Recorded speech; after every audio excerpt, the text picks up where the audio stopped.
Il est 17 heures.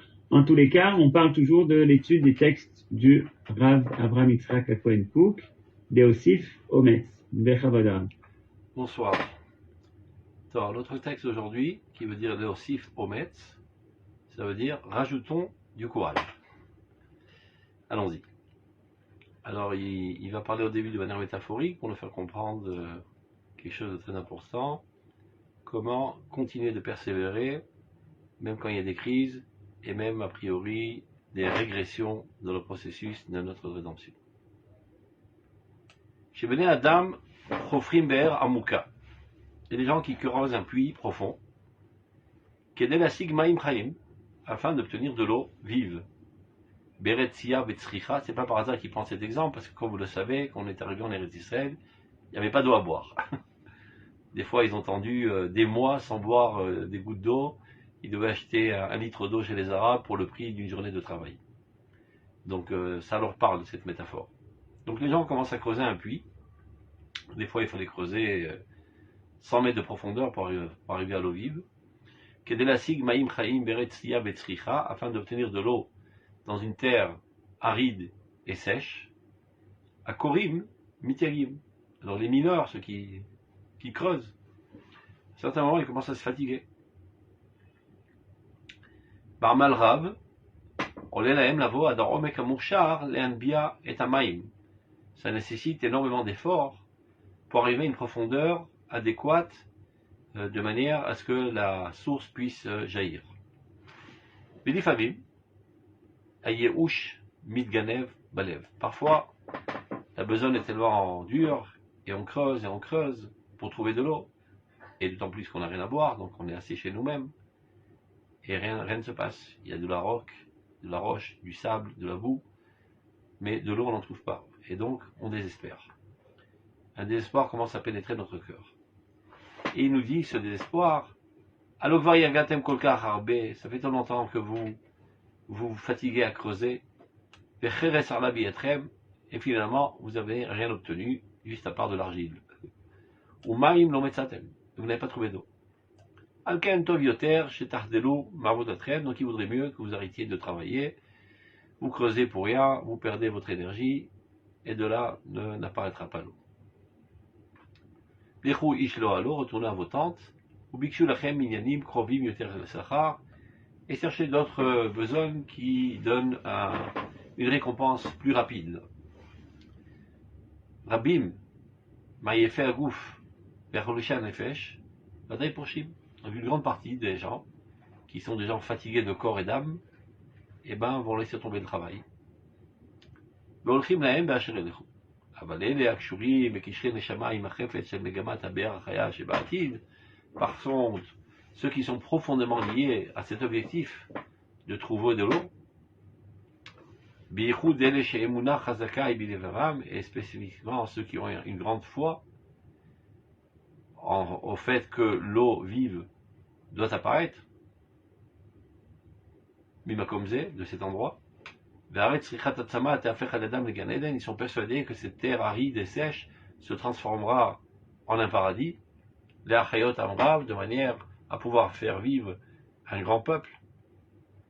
Ceux-là n'iront pas en arrière et persévéreront et ne seront pas, tomberont pas dans le piège du ver, c'est-à-dire le petit ver, du désespoir. Donc comme toujours dans ce monde, il y a des gens qui ont plus tendance à se désespérer facilement et d'autres qui sont plus persévérants et qui continuent malgré les problèmes. Avec beaucoup de dévouement, ils continueront leur travail.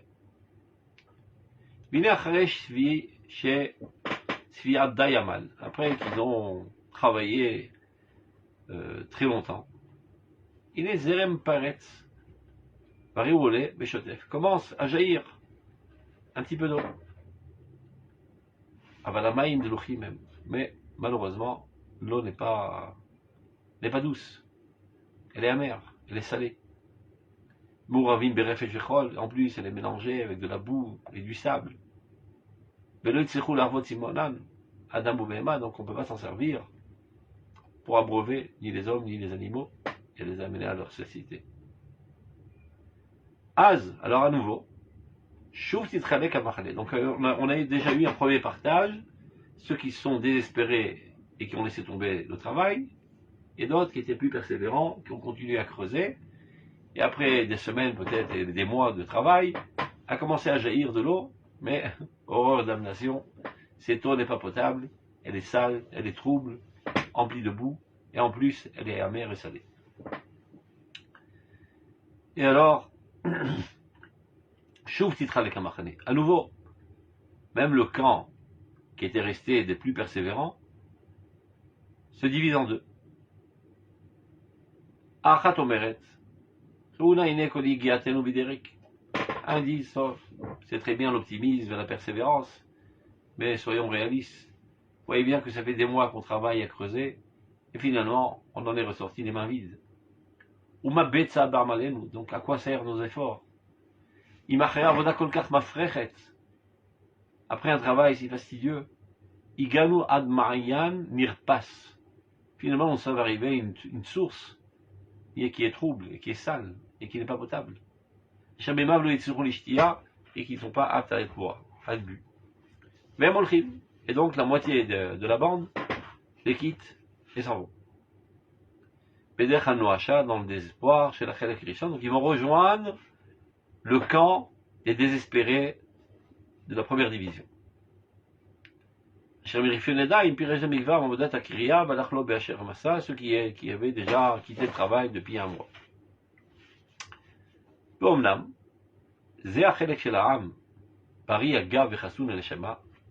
Donc on dit dans la deuxième division, il reste maintenant le quart du camp, qui eux sont les plus persévérants, les plus optimistes, les plus remplis de foi, et les plus forts de caractère, et de corporellement et mentalement. Yomar Lahem diront à ceux qui viennent de les quitter maintenant. Reu Achim, regardez, chers frères. Kama Mesukenet Yatarut Akdola Shlachem. Combien votre erreur est dangereuse.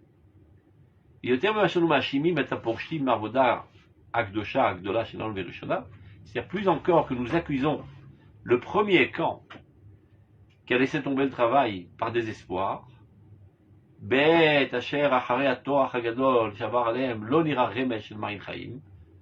alors qu'après un travail très très difficile, ils n'ont vu aucun signe d'une source de vie. Et bien plus encore, on vous accuse à vous.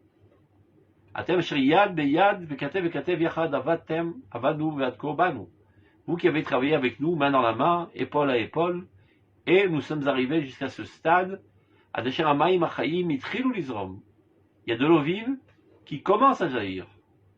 Et Inchem Kaet est maintenant si près de l'objectif, alors que notre espoir se rapproche, et le soleil de notre espérance, commence à rayonner, Inchem Porshim, c'est maintenant que vous nous quittez, et vous laissez tomber, vous levez les bras, Mina Avoda, du travail, Bivil Pachacham, à cause d'une peur imaginaire. C'est la réfèche. C'est un petit peu de boue qui vous a désespéré. Acharnir Alachem Bepetz Maïm, vous avez vu qu'il y a un petit peu de boue dans cette eau jaillissante. Bereshit et Galuto qui commence à apparaître. Madoua Enchem Samim Alev. Pourquoi donc ne prenez-vous pas conscience? Le fait qu'il y a encore de la boue, c'est tout simplement parce que nous ne sommes pas arrivés encore à la profondeur nécessaire. À la profondeur dans laquelle l'eau pure, qui est capable de nous désaltérer, coulera. Mais c'est la raison pour laquelle nous voyons pour l'instant encore que de l'eau salée, car nous ne sommes pas arrivés encore à la profondeur nécessaire. Alken Echai, c'est la raison pour laquelle, chers frères, Bemeretz Adir, avec beaucoup d'énergie, Pekochot Kabirim Yoter, avec des forces grandioses, Nechadesh Mifanenu, renouvelons notre effort. Au bon avoie d'Atehom, et arrivons jusqu'au plus profond de l'abîme, Ad Motsa Abaim, jusqu'à ce que nous trouvons de l'eau, Atzlulim, clair et limpide, Vazakim est pur, Vazakol Irou Vinaru, alors tous afflueront vers nous et nous remercierons et nous pourrons les abreuver tous. Top, les schémas de Varim et Sharim Kede, Yeshuv Amachane Poresh. L'argumentaire était tellement bien dit et bien, avec beaucoup de charisme et de vérité surtout, que le camp qui s'est écarté, c'est-à-dire le deuxième camp, retourne au travail. Gambachrona, fait Gambarishana, Vitzaref Lavoda. C'est-à-dire aussi bien le premier que le deuxième camp vient rejoindre cette équipe qui est la plus courageuse et la plus téméraire. Vaz abrachat ofi al yadam. Alors la bénédiction apparaîtra grâce à eux. Ukfi amida shel armakat hafiratam. Dans la mesure de l'approfondissement du trou. Ken igdal azerem shel hamayim achayim. Ainsi jaillira l'eau dans un courant très très fort. Pechen yassouf kol harefesh vatit. Alors il n'y aura plus ni de boue ni d'argile.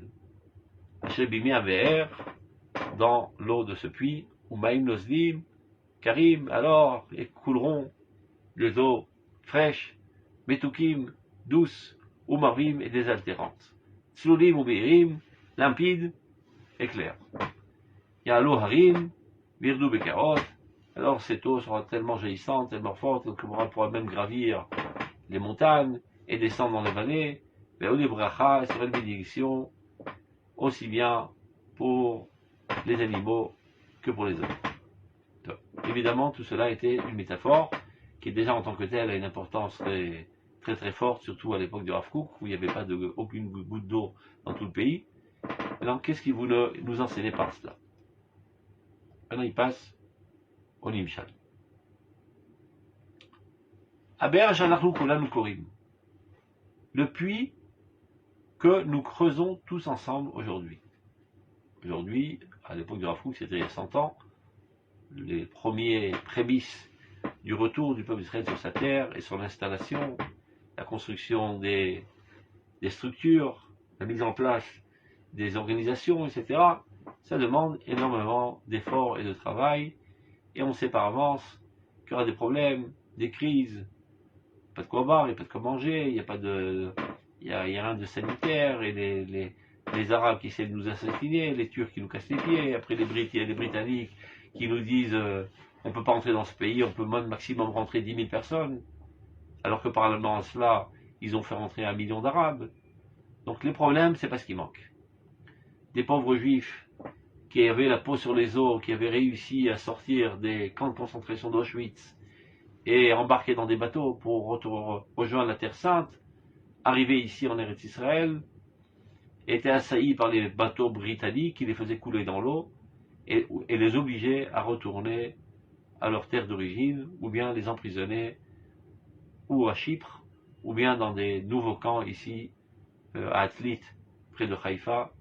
Donc on peut voir quelle tristesse et quel désarroi et quel désespoir il pouvait être pris à cette époque-là. Donc il dit le Rav, le puits de la Géoula que nous sommes en train de creuser maintenant, qui nécessite tant d'efforts. Avodat HaKodesh, ce travail saint.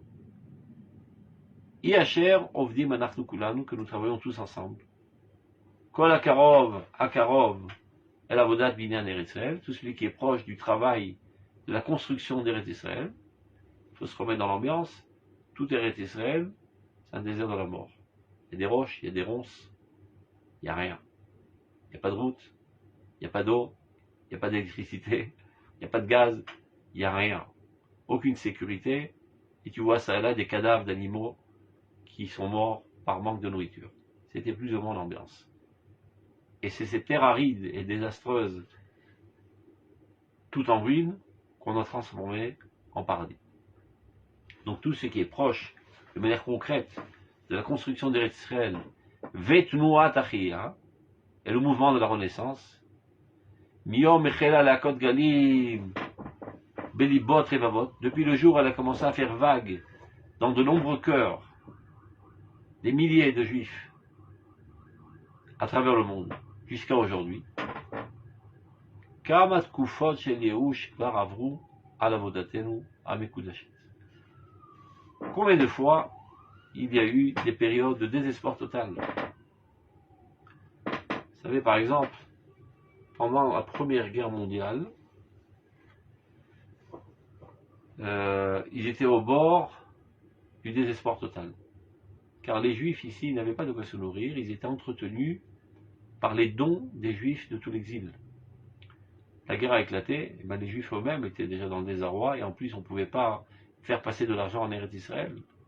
Donc tout d'un coup, ils se sont retrouvés asséchés totalement, il n'y a plus d'alimentation, ni en argent, ni en rien du tout,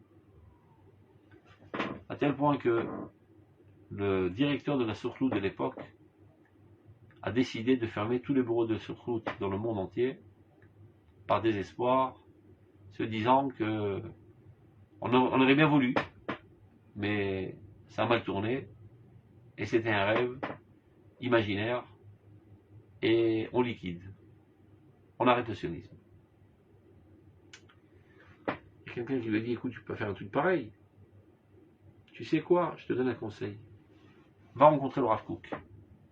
À cette époque-là, le Rav Kook était en Angleterre. Par hasard. Rien n'est par hasard, on le sait bien. Tout est la main de Dieu. En fait, il était déjà le grand rabbin de Yafo. Et il avait entendu dire que s'organiserait une réunion de rabbins ultra-orthodoxes en Allemagne qui devait décider que c'était un grand péché d'édifier l'État d'Israël. Donc il s'est dit, je ne peux pas laisser faire quelque chose ici catastrophique, je suis obligé d'y aller pour les convaincre et arrêter cette idiotie. Donc il prend le bateau, il sort d'Eretz Israël en direction de l'Allemagne, et voilà qu'éclate la guerre mondiale. Et lui, il avait la citoyenneté russe, et ici c'était l'Empire turc, qui n'était pas du même camp, donc il ne pouvait plus retourner en Eretz Israël, coincé en dehors d'Israël. La communauté juive d'Angleterre a entendu dire que le Rav Kook était en Europe, à l'époque il était en Suisse, il a été accueilli par un certain monsieur Kimpri, qui l'a hébergé, et pendant ce temps-là, son fils l'avait rejoint, le Rav Seuda, et c'est comme ça que jour et nuit, ils ont étudié ensemble toute la Torah Kula. Donc ils lui ont demandé, est-ce que vous voulez bien être le rabbin de notre communauté en Angleterre? Il a dit non, moi je suis rabbin de Yafo, et la première occasion je retourne. Ils ont fait de la pression, on n'a pu finir. Et finalement, il a trouvé un compromis, je suis prêt à venir à condition qu'à la première seconde, on ait une possibilité de retourner en Eretz Israël, j'y reviens de suite. Et pour plus de précision, il signait dans toutes ses lettres, grand rabbin de Yafo, momentanément coincé en dehors d'Israël. Donc, quoi qu'il en soit, donc, il est arrivé à être le grand rabbin à Londres. Alors ils ont dit au directeur de la Soukhout, avant de tout foutre en l'air et de fermer tous les bureaux de la Soukhout et par là même mettre fin et donner mort au processus sioniste, va rencontrer le Rav Kook. Paraît-il que c'est un grand homme, etc. Il n'était pas tellement amoureux des religieux, pour le moins qu'on puisse dire, mais il dit j'ai rien à perdre, j'y vais. Il arrive, il se rapproche, il n'ose même pas taper à la porte était ouverte. Il voit le Rav Kook, courbé sur ses livres, en train de lire, il n'ose pas le déranger. Mais il voit une lumière extraordinaire, rayonnante du Rav Kook. Il ressent un optimisme incommensurable. Il ne lui a même pas parlé. Il a été imprégné de l'optimisme et de la foi de béton qu'il y avait dans le Rav Kook. Et de cela, ça l'a remis à nouveau, ça lui a redonné du moral. Et il a arrêté cette décision ignoble de fermer les bureaux de la Soukhout. Il dit on continue. Et grâce à ça, le sionisme a continué. Des périodes comme ça, on en a vu. Par exemple, il y avait un village qui s'appelait Gei Oni, qui se trouvait en bas de la montagne de Tzfat. Ce qu'on appelle aujourd'hui, comment que ça s'appelle déjà? Le nom a changé, ça s'appelle Rosh Pina. Aujourd'hui, ça s'appelle Rosh Pina. Géoni, ça a été fondé par des jeunes juifs de Tzfat qui en avaient ras-le-bol de vivre de mendicité, comme tous les habitants de Tzfat qui étaient nourris par les juifs de l'exil, qu'on appelle Kasper Chalouka. Et ils ont dit, nous on va travailler et des efforts de nos mains, nous nous nourrirons. Et c'est comme ça qu'ils ont construit ce village, en bas de la montagne de Tzfat, Géoni. Le problème, c'est qu'en bas de la montagne, il y avait des Arabes qui leur cassaient les pieds, qui faisaient tout pour leur brûler leurs champs, ils essayaient de les assassiner, de violer leurs femmes, etc. Et il n'y avait pas d'eau. Et donc ils devaient remonter tous les soirs à Tzfat pour s'alimenter en eau et en nourriture. Arrivés là-bas, ils se faisaient lapider par les Juifs. Parce que là-bas, c'était des Juifs pieux. Et ils n'ont pas pu comprendre que ces gens arrêtent d'étudier la Torah et ça donne au travail. En plus, ça risquerait de délégitimiser leur situation. Et si les Juifs de l'exil verraient qu'il y a une possibilité de se nourrir d'eux-mêmes, ils arrêteraient les bourses qu'ils leur enverraient. Donc ils étaient très en colère contre cette jeunesse de Géoni. Donc ils étaient entre le marteau et l'enclume, comme on dit, entre les Juifs de Tzfat, ultra-orthodoxes, et les Havdil entre les Arabes en bas. Et malgré tout, ils ont tenu le coup, et c'est comme ça qu'ils ont construit ce village. Oui, mais petit à petit, les forces se sont affaiblies, il n'y avait pas de quoi boire, il n'y avait pas de quoi manger, en plus la malaria qui frappait dur, et leurs enfants mouraient comme des mouches, etc. Ça a failli totalement tout s'effriter, jusqu'à qu'à un moment, il y a une communauté d'Hongrie qui a décidé de monter en Eretz Israël, et on les a convaincus d'après de venir à Géoni pour renforcer le Yishuv Yehudi, l'installation juive dans la Galilée. Et ils les ont rejoints. Et donc ça a repris flamme, et ça a progressé. Mais encore une fois, la malaria a attrapé très dur, et les enfants mouraient comme des mouches. Il y a là-bas tout un cimetière avec des petites tombes de moins d'1 mètre, et des petits bébés qui mouraient. Et ces juifs-là qui étaient venus d'Hongrie, non seulement ils avaient la vie dure, et la tristesse entourait leurs enfants, en plus ils recevaient des lettres d'accusation très accablantes de leurs parents, leur disant « Qui vous a donné la permission d'assassiner nos petits-enfants ? Si vous êtes des fous dans la folie des aventures, au moins laissez nos petits-enfants à côté de nous, qu'ils vivent. » Donc ils leur versaient en plus du sel sur les blessures. Jusqu'à qu'un moment, le moral était à zéro. Il y avait parmi eux la femme du rabbin, qui lorsqu'elle était en Hongrie, était une femme immensément riche, une comtesse, etc. Mais arrivée là-bas à Géoni, pour se nourrir et nourrir sa famille, elle devait laver le linge à toute la communauté. Et elle a vu que le moral commençait à dégringoler, et s'il continuait de dégringoler, tout s'effriterait, et tout le Yishuv de Géoni disparaîtrait, et par là même ça ferait vague dans tous les alentours, et toute l'installation juive dans la Galilée tomberait, et les Arabes auraient le dessus. Donc elle a réuni toutes les femmes à la synagogue, avec un message rempli de motivation et d'idéalisme, et elle les a fait jurer de ne pas quitter l'endroit, coûte que coûte. Jusqu'à leur dernière goutte de sang, on restera là. Et c'est comme ça qu'elle a sauvé la situation, cette grande dame. Parce qu'on sait toujours que ceux qui sont le plus forts de caractère, dans des situations critiques et difficiles, ce sont les femmes. Hosen. Hosen, c'est dans la Chine. Et chaque fois que le peuple d'Israël était dans des situations critiques, ceux qui ont sauvé la situation, aussi bien en Égypte, à l'époque de Hanouka, etc., et même à cette époque-là, c'était les femmes. Donc les femmes encourageaient leurs maris, et c'est comme ça qu'on a repris courage. Donc dit le Rav, Kamat Kufot Shel Yehush, il y a eu énormément d'époques de désespoir dans notre travail saint, de retour à Tzion, de rétablissement de notre pays, etc. Kama Ichizu Gvar Ki Akol Oler Letimion. Combien ont déclaré déjà et ont crié sur tous les toits que tout va à la défaite totale, tout va vers l'abîme, on perd notre temps pour rien, aucune chance de réussir. Ve'en Tzachar Lechol Avodah de la Zot, il n'y aura aucune récompense aucune réussite à tous notre efforts. Miem asher nisharu iman, qui sont restés avec nous, Amitse Aroar, les plus courageux, Bari Alev, ceux qui ont un cœur fort. Mais les grosses masses sont tombées comme des mouches. Velo lekached, shegam omet gufani bemida yedua darusha elekach. Cela ne nécessitait pas seulement une force de motivation morale, mais il fallait aussi une force corporelle, de résister à travailler sur le soleil pendant 18 heures parfois, sans boire une goutte d'eau.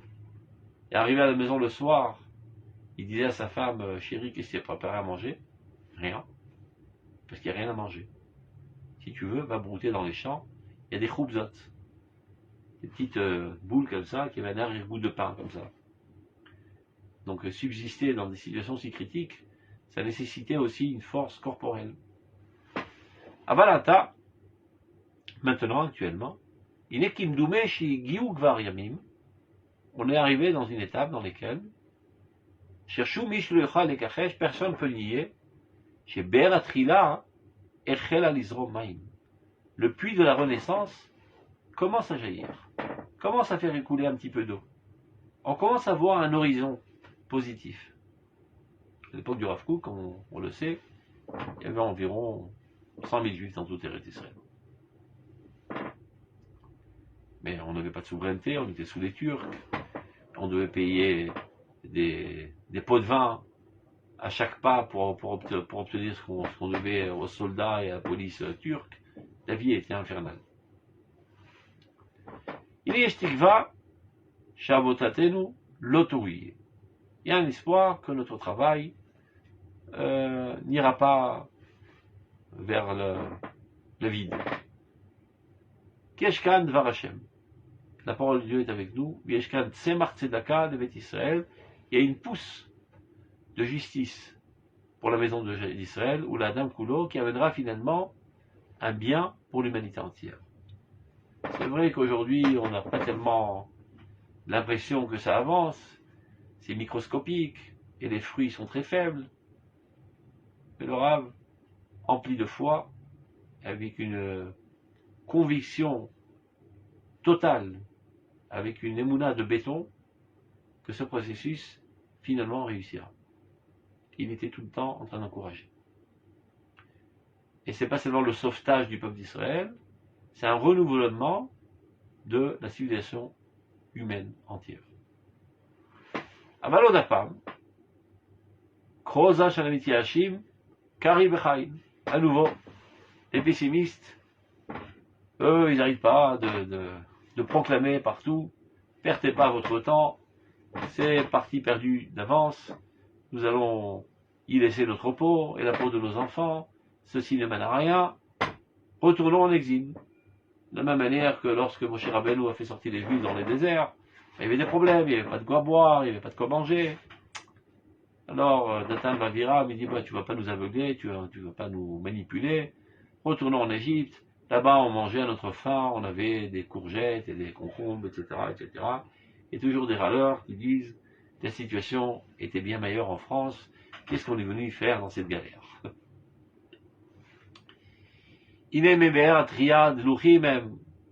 Bon, c'est vrai qu'il y a un petit peu d'eau, une petite réussite, mais cette eau, elle est salée, réféchvatite, elle emplit de boue, elle draine avec elle de la boue et des saletés, aussi bien du point de vue sécuritaire que du point de vue religieux. Regardez, nos enfants vont à la dérive, et on est écarté du judaïsme, mais on a rien gagné au change, on était bien mieux là-bas. Bon, c'est vrai qu'on n'avait pas notre fierté nationale, on était considérés comme des sales juifs, et au moins on avait de quoi manger, et on était dans la religion.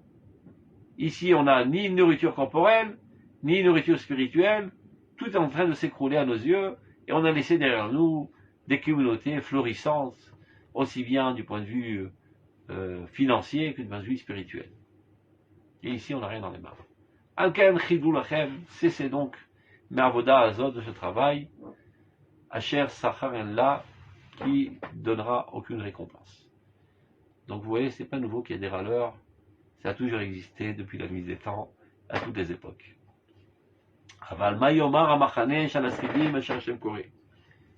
Que dira le camp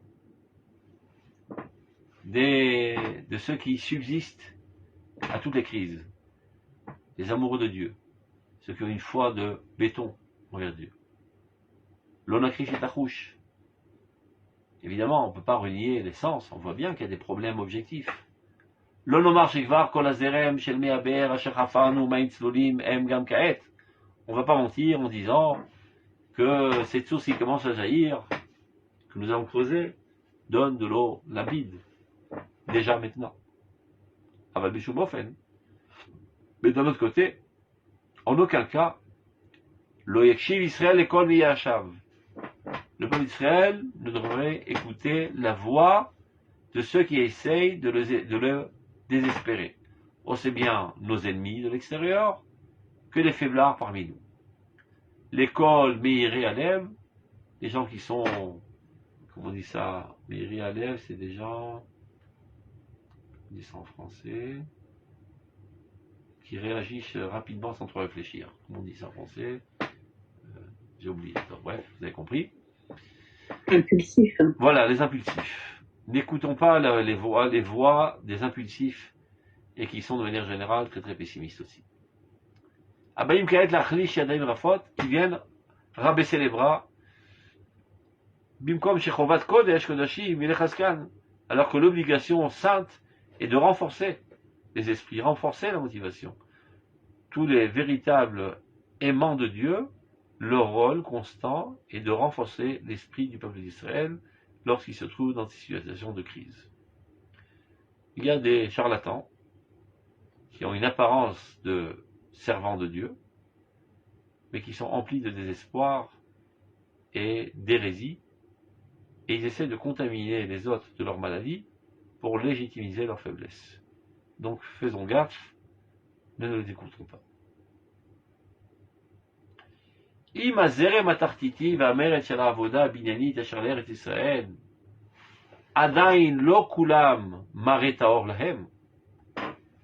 le courant qui se trouve tout en bas et l'énergie du travail constructif d'Eretz Israël n'a pas une apparence tout à fait pure, comme on l'a dit, ni dans la réussite matérielle, et encore moins dans la réussite spirituelle, d'autant plus que ceux qui se tenaient à la tête du mouvement étaient des gens non pas seulement non religieux, mais très souvent anti-religieux, avec une haine très très forte contre la religion. Donc, Elam Marie Taor, ils n'ont pas une apparence très pure. Azmaï Atshuva, quelle doit être notre réponse? Quelle réponse devons-nous donner à cette question amère? Pourra donc investir dans quelque chose qui n'est pas réussi, qui est faible et en plus qui est rempli d'impureté. Nous avons une seule réponse. Itrasko akorim. Vous les mineurs, renforcez-vous. Continuez de creuser. Le fait qu'on n'en est que là, c'est parce qu'on n'a pas creusé assez profondément. Continuons nos efforts, retroussons nos manches et au travail. Au sifoulamique. Continuons d'approfondir dans la compréhension de cette épopée extraordinaire que nous vivons aujourd'hui, à la lumière des écrits saints. Approfondissons-nous dans la Torah pour comprendre ce qui nous arrive. C'est quoi ce processus du retour d'Israël sur sa terre? Et tant que nous ne comprendrons pas ça, on risquera toujours de se désespérer. Donc, au Sifu La'amik, notre rôle est d'amener et de stimuler le peuple d'Israël à s'approfondir davantage. Et plus spécifiquement, les Talmidei Chachamim, les grands Talmidei Chachamim, les gérants de la génération. Surtout eux ne doivent pas tomber dans le piège et d'être contaminés du désespoir des petites gens. S'ils ont étudié tellement d'années la Torah, c'est pas pour se faire mener à la baguette par les médias. On sait très bien que les médias, ceux qui se tiennent derrière les écrans, c'est pas toujours des grandes personnalités, c'est des petits ploucs qui ont appris un petit peu l'art d'être des orateurs, mais ils n'ont pas des conceptions très profondes, ni des aspirations très très hautes, et ni une foi très très élaborée. Donc, Kolachai Lasher Naga Hashem Belibo, tous ceux qui ont été touchés par Dieu, électrifiés par le message de Dieu. Ça veut dire les géants du peuple d'Israël en Emouna, les grands d'Israël. Kolachir Lokara Vadain Melechet HaKodesh, Shel Binyan Haaretz.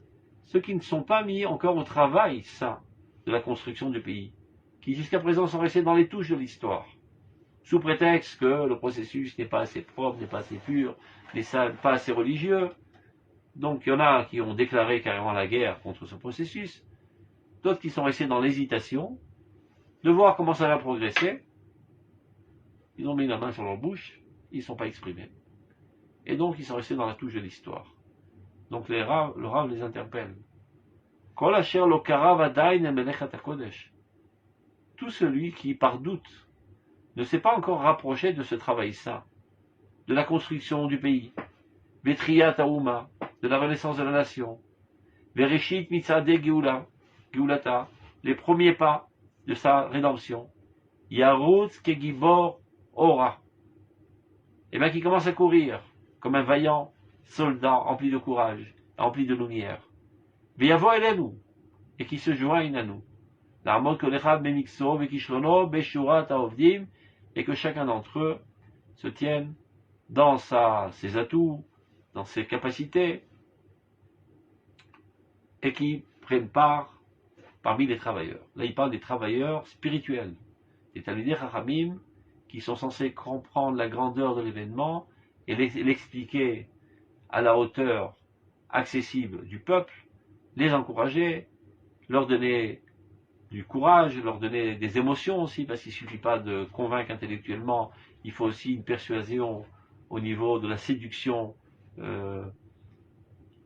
sentimentale aussi. Parler un certain langage enthousiasmant. Mettez-vous au boulot. Plus il y aura de gens qui seront encouragés, plus on aura de soldats de cette Géoula. Donc vous qui êtes des étudiants dans la Torah, qui vous a donné l'étude de la Torah, voilà déjà des dizaines d'années, vous n'êtes pas des hommes d'action, vous n'êtes pas capable de tenir une pioche en main, vous risquerez de vous taper sur votre pied tellement vous êtes gauche. Mais un autre domaine dans lequel vous êtes expert, l'étude de la Torah, la foi, l'optimisme, la manière de faire des discours enthousiasmants, alors prenez votre travail au sérieux et arrêtez de rester dans le doute et dans le pessimisme et dans les touches de l'histoire. Retroussez vos manches, venez nous aider dans ce travail important d'encouragement et de stimulation à la Géoula. Il y en a qui avaient commencé déjà avec nous. Et qui se sont désespérés en route. À cause de tous les obstacles que nous avons rencontrés. Donc aussi bien au niveau des hommes d'action qui parfois ont quitté le pays. Il y en a pas mal au début, qui sont montés en Eretz Israël. Il y avait la famine, ils ne pouvaient pas nourrir leurs enfants de manière honorable. Donc ils ont quitté le pays. D'autres par peur de la guerre. Chacun pour ses causes. Même dans le monde de l'action. Et de même dans le monde spirituel. Il y avait au début des grands enthousiastes du sionisme. Tant qu'ils étaient en route à l'arrêt, ils parlaient de manière foudroyante de l'importance du sionisme, des rabbins. Arrivant ici, ils ont vu la situation catastrophique du point de vue de l'écart de la religion. Ils sont retirés. Ils ont rejoint ce qu'on appelle à l'époque les ultra-orthodoxes antisionistes, et ils se sont dit, bon, on a vécu dans un monde imaginaire, dans des fantasmes, revenons à la droiture d'esprit, soyons concrets, soyons réels, ce processus ne mène à rien. Donc il dit le Rav, ceux qui ont commencé, les rafouilles dehem, et ils ont baissé les bras à cause des obstacles, des nombreux obstacles que nous avons rencontrés, ne soyez pas nouilles. Ne soyez pas comme ces gens qui ont commencé à creuser le puits, et lorsque l'eau était encore salée, ils ont dit, bon, si c'est comme ça, on laisse tomber. Creusez davantage, et apparaîtra l'eau douce. De même, s'il y a encore toutes sortes de problèmes, de décadence morale, de débauche, etc., c'est parce que nous n'avons pas assez approfondi dans la Torah, et nous n'avons pas expliqué la Torah à un niveau assez profond, adéquat aux grandes âmes de la génération. Donc au lieu de vous retirer du travail, au contraire, dédoublez vos efforts et approfondissez vous-même dans la compréhension de la Torah et enseignez une Torah haute et digne de cette génération. Et alors l'eau pure et limpide de la Torah pourra abreuver tout le peuple d'Israël et le ramener vers ses origines. Donc Narfor et Be'erenu Akdosha. Continuons de creuser dans notre puissant. Oz lanu benokim sela. Toute notre puissance, on l'obtient de Dieu, éternel. Vetsur Israël, le rocher d'Israël. Ezro v'ish'o, qui a toujours été son aide et son sauveur. Imanu, se trouve aujourd'hui avec nous. Il œuvre avec nous. Nous sommes aujourd'hui des marionnettes aux mains de Dieu. C'est lui qui tient les fils. Soyez confiants que tout va dans le bon sens.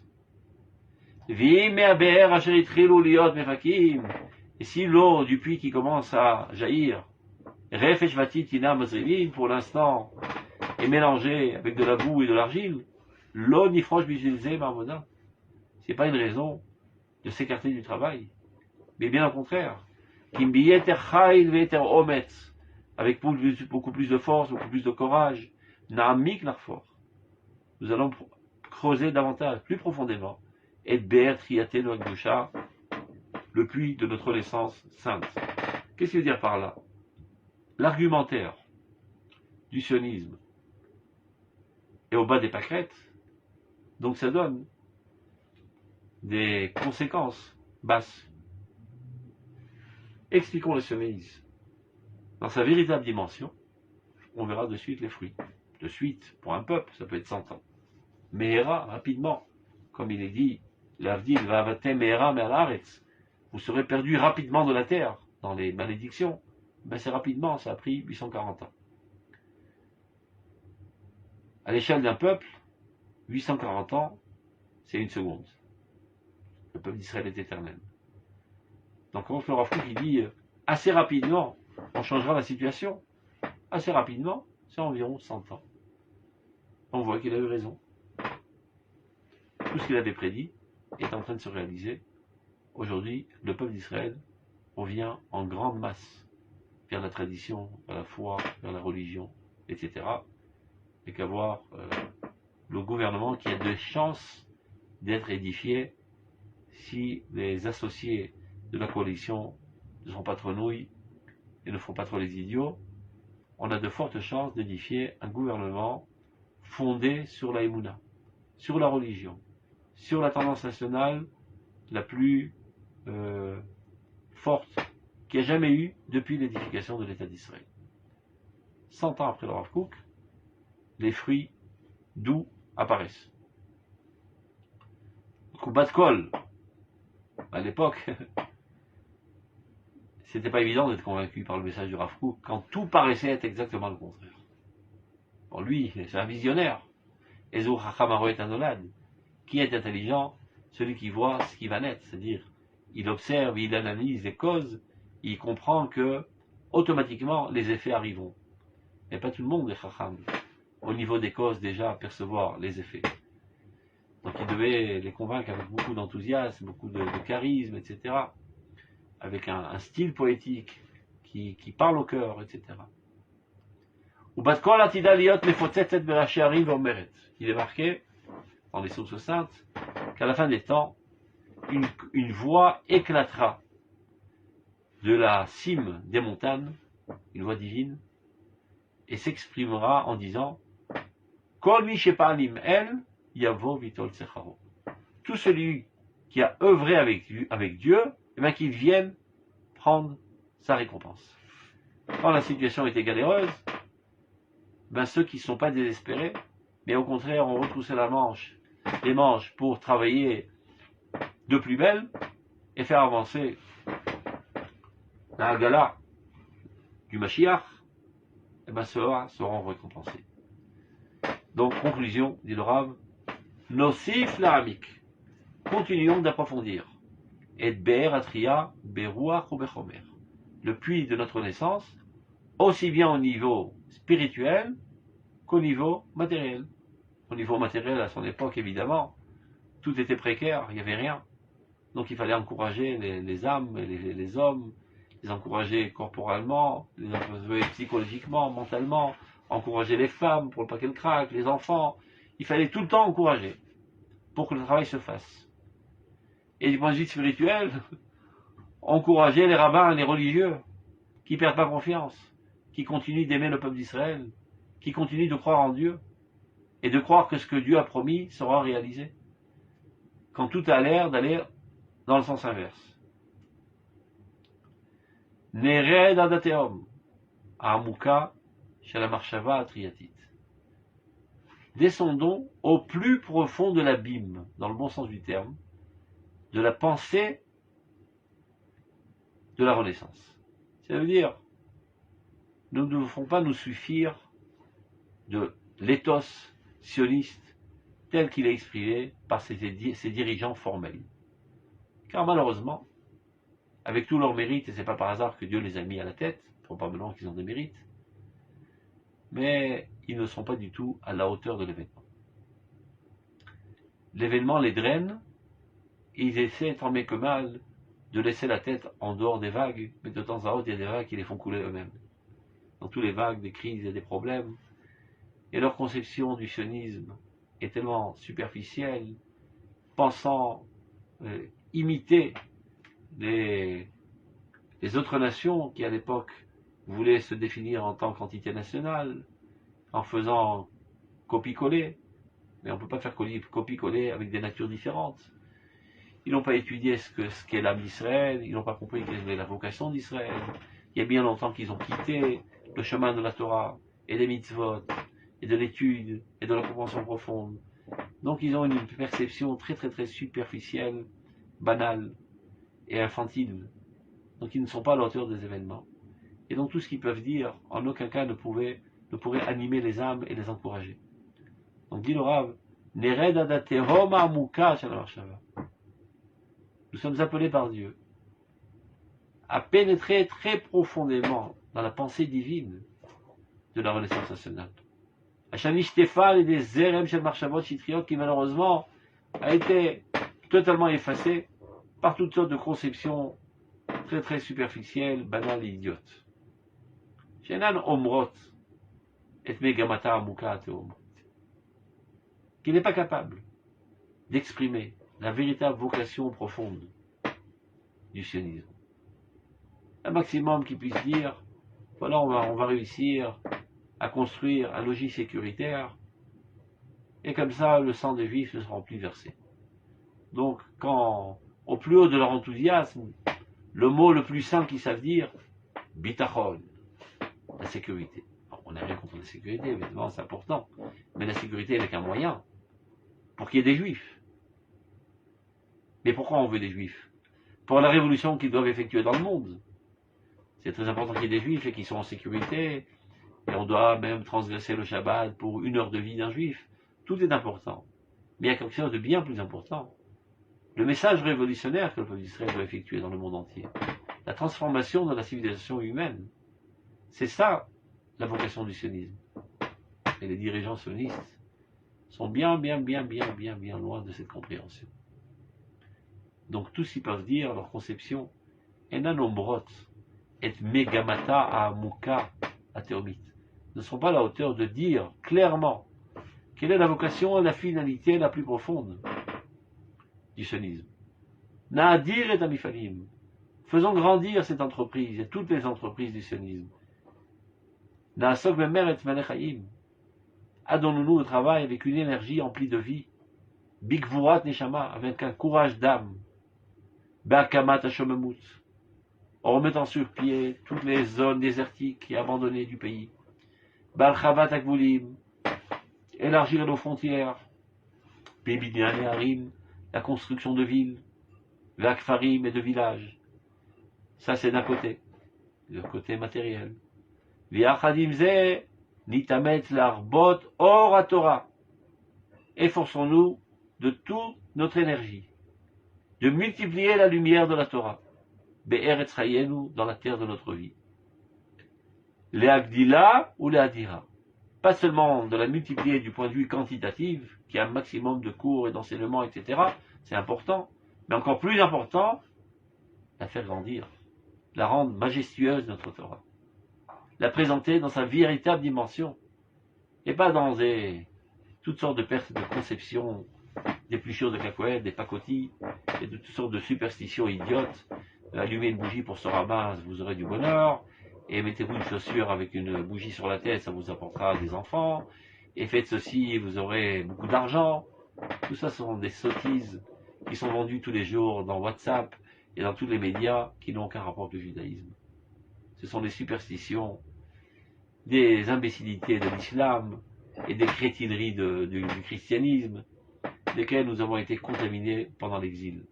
Le temps est arrivé de redonner à la Torah sa véritable dimension, qui est un appel de Dieu à l'humanité entière à retrouver son bonheur, à instituer la société humaine sur les fondements de la justice, de la bonté, de la droiture, et instaurer un nouveau monde, fondé sur la paix, sur le bien.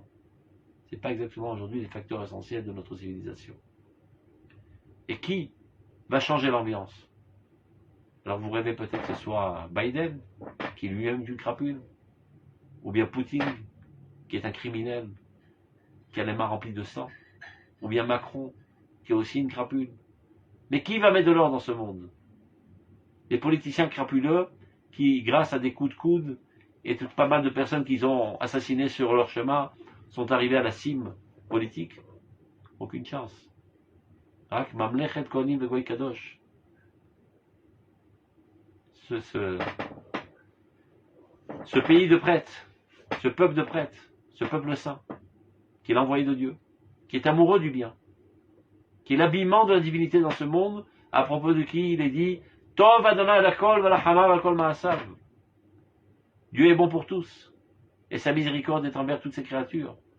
Le peuple d'Israël, dans son essence même, le suc intérieur de son âme, c'est la volonté de procurer du bien à tous les êtres vivants. Donc, dès qu'on sera installé suffisamment, on pourra prendre les rênes de la direction et la gestion du monde, et de mettre de l'ordre, et d'anéantir tous les régimes totalitaires qui font souffrir leurs citoyens, et ramener la justice et la bonté dans ce monde. C'est ça la véritable Torah qu'il faut enseigner dans notre génération. C'est ça le message essentiel de la Torah. C'est ça les grandes lignes du judaïsme qui apparaissent de manière microscopique dans tous les plus petits détails de la halakha, sachant qu'on ne pourra jamais parvenir à ce paysage extraordinaire d'un monde parfait sans que tous les pixels qui constituent cette photo ne soient au point, et ça c'est la halakha. Mais si tu as le nez sur la photo et tu ne vois que les pixels, eh bien tu ne vois pas la photo. Et tu oublies quel est le message grandiose du judaïsme. Et tu penses que toute la Torah, c'est ce qu'on peut mettre un sachet de thé dans un deuxième verre ou un troisième verre pendant le Shabbat. Évidemment que c'est très important, en tant que moyen pour parvenir à l'objectif. Mais si l'objectif n'est pas du tout dans ta tête, alors tu t'inventes d'autres objectifs.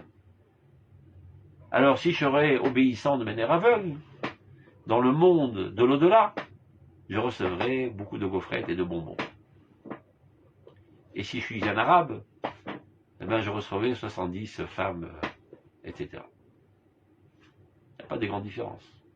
Là-bas c'est sale. Ici pas tellement sale, mais en fin de compte, je cherche mon intérêt personnel.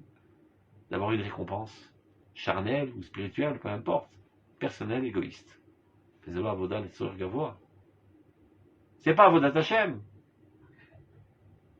Tu n'es pas associé à l'idéal divin de manière désintéressée et par un dévouement total. C'est ça Avodat Hashem. Donc enlève tous ces idioties. C'est ce qu'il dit le Rav. L'Agdira ou l'Agdira. Il faut faire grandir la Torah, la rendre grandiose comme elle est véritablement.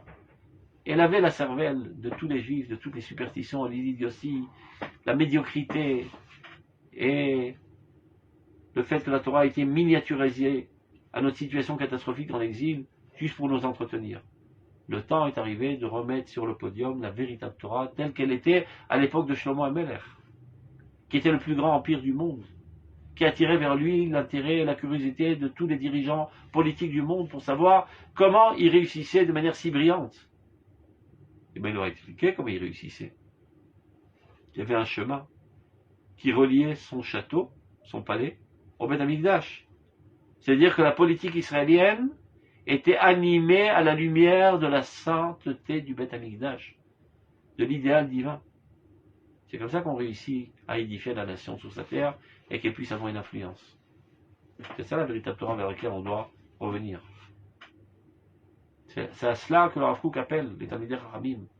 Sortez de votre médiocrité. Sortez de votre obscurantisme. Vous avez été vous-même rabaissé à la bassesse des gens dans lesquels vous vivez. Commencez à prendre confiance en vous-même.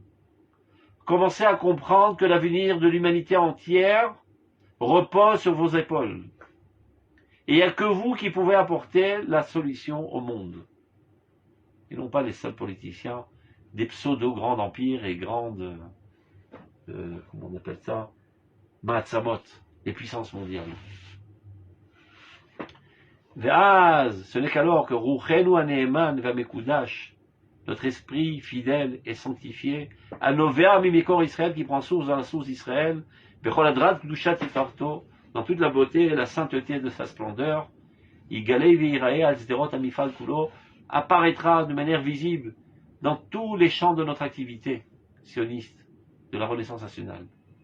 Vatna Leumit Kula, et alors tout le mouvement national entier, Tetse Aliadel Umide Aveatit, sortira de cette boue, chez la Ma'atafa Achilonit Shela, de son enveloppe laïque et basse et nulle.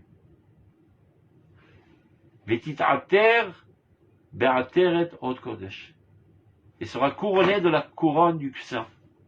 Asher Ram voilà, qui comme un tonnerre, ou Père Kodesh là, et une splendeur de sainteté, Vifat et Shama, une beauté d'âme, Nishmat Atzvi, Tzvi Seret Israël, Batiferet, et toute la beauté harmonique, chez le Or Israël, de la lumière d'Israël, Vekdoshlo, et toute sa sainteté, Yahir Alea, tout cela éclairera le mouvement sioniste. Les Nékol d'Israël, dans un premier temps aux yeux de tous les enfants d'Israël, eux prendront conscience de l'événement grandiose qu'ils sont en train de vivre. Et suite à cela, les René Kolame Haaretz, aux yeux de toutes les nations du monde. Toutes les caméras du monde seront braquées sur Eretz Israël, sur l'État d'Israël. À l'époque, il n'y avait même pas un appareil à photo sur Eretz Israël à l'époque du Rav Kook. Aujourd'hui, déjà, toutes les caméras sont braquées sur Eretz Israël. Tout ce qui bouge est retransmis en ligne.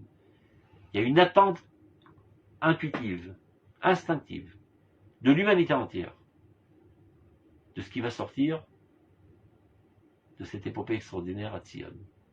Les Goïms ont une intuition plus développée que les Juifs. Eux comprennent, de manière intuitive, que ce qui est en train de se passer là, ce n'est pas le fruit du hasard, et ce n'est pas un événement banal, c'est une révolution universelle qui est en train de s'effectuer. Ils ne comprennent pas du point de vue intellectuel, ils le ressentent. C'est pour ça qu'ils sont aux aguets. Et malheureusement, les acteurs essentiels, les dirigeants politiques, eux sont aveugles. Ils se baladent dans les couloirs de la Knesset, et chacun cherche à savoir quel job il va recevoir. Et si tu ne donnes pas un job adéquat, je te fais sauter ton gouvernement. C'est décevant, mais ça aussi c'est la main de Dieu. Il faut savoir. Parce que parfois, si tu es trop ébloui de la grandeur de l'événement, ça risquerait de te paralyser. Donc Dieu fait en sorte que 90%, si ce n'est plus, de ton énergie mentale est attirée vers d'autres horizons. Que tu ne penses pas trop à la grandeur de l'événement, au moins tu travailles. C'est vrai que tu travailles par intérêt sale et vil, mais de fait tu fais avancer les choses. Et c'est comme ça que la machine du sionisme fait avancer les choses, et qu'aujourd'hui, bon, on est déjà 8 millions de personnes, 8 millions de juifs en Eretz Israël, on est une puissance économique, énergétique, militaire, et on donne envie à pas mal de gens qui nous jalousent. Grâce au fait qu'on n'est pas conscient de la grandeur de l'événement. Si on en était trop conscient, on aurait été paralysé. Sauf les géants sont capables d'évaluer à la véritable grandeur l'événement sans en être aveuglés et paralysés. Mais les autres ne sont pas capables de voir le soleil de face sans en être aveuglés, donc ils mettent des lunettes de soleil, donc ils reçoivent une petite lueur du soleil suffisante. De même, les acteurs essentiels, c'est 8 millions de juifs en Eretz Israël, y compris les dirigeants politiques, ne sont pas à la hauteur de comprendre la grandeur de l'événement sans en être paralysés. Donc, Dieu fait en sorte et leur permet de rester dans leur petitesse, de leur avancement personnel, leur ambition, leur jalousie, leur idiotie, la suite de l'argent, la suite des honneurs. Et pour les honneurs, il faut avancer les choses. Ça fait bien. Alors j'aurai plus d'électeurs.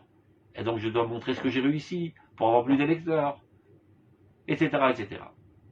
Et de fait, les choses avancent. Mais, viendra un jour où tout sera clair. On n'aura plus besoin de toutes ces idioties pour nous stimuler. On sera enthousiasmé de la grandeur de l'événement lorsque nous comprendrons. Et c'est ce qu'a fait le Rav Kook dans tous ses livres de Oroth.